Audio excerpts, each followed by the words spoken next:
Hi, everyone. I hope you're doing okay this morning. It really is an absolutely beautiful day outside. So I hope at some point today you get a chance and you go outside and enjoy the day. I was thinking we humans are creatures of comfort.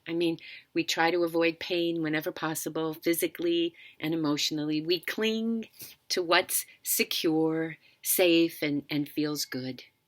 Yet here we are, right in the middle of a pandemic, where we feel unsafe, where our future isn't secure, and sometimes things just don't feel good.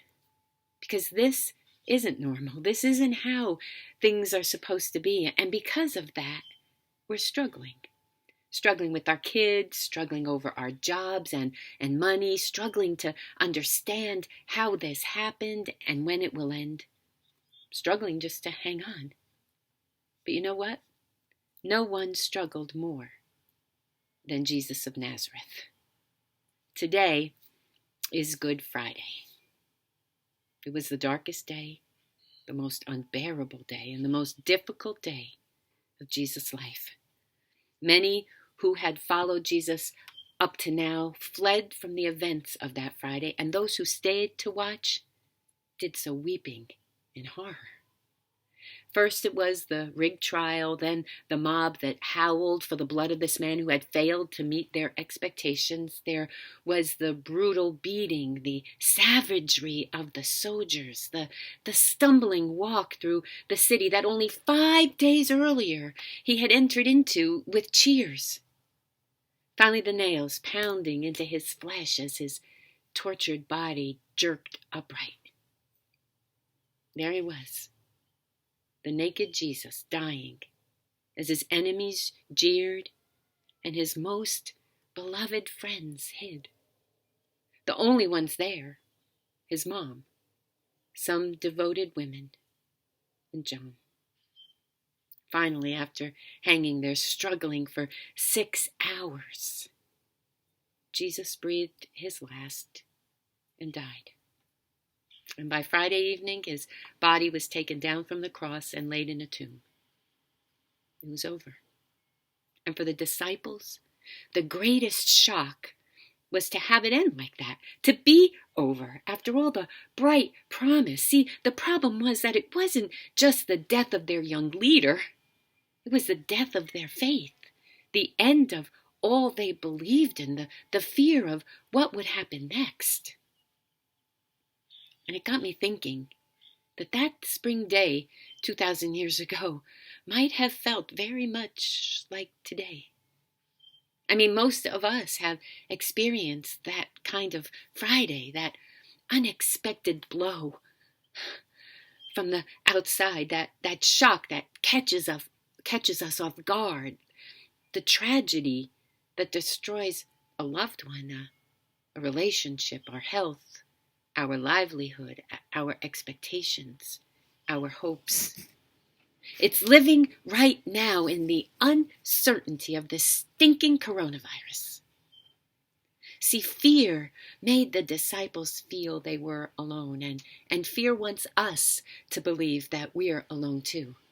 Alone now as we go through this pandemic. But God has promised to never leave us or forsake us. In fact, I am with you always is God's most essential promise to humanity.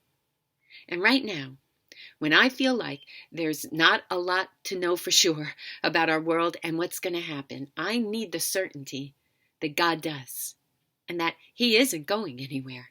That even though I can't physically see Him, He is just as present with me now as He was with His disciples. The thing is, although Sunday was coming, no one there that Friday, including the disciples, could know that. It was dark and lonely and terribly frightening. No, they couldn't see anything but the fear and the sadness. And the truth is, neither can we, at first.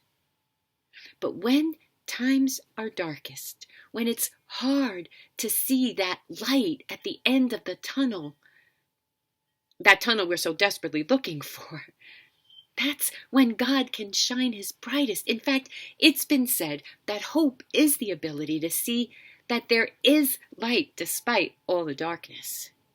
And in this dark time, that's what I'm trying to do. And I want you to do that too.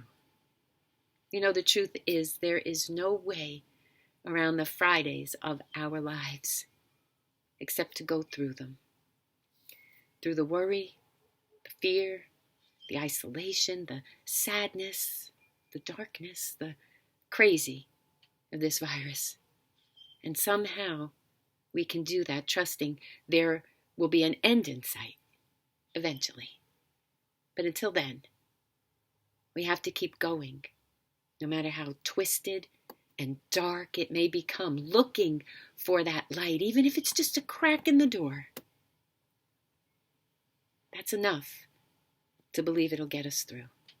So, my friends, if it feels like it's Friday in your life today, know you're not alone. We're all feeling a little bit of that. And know that Jesus knows exactly how you feel, because he's felt it too. So hang on. Muster whatever amount of faith you can, because you see, the story of Good Friday is really a tale of hope, because hope begins in the dark.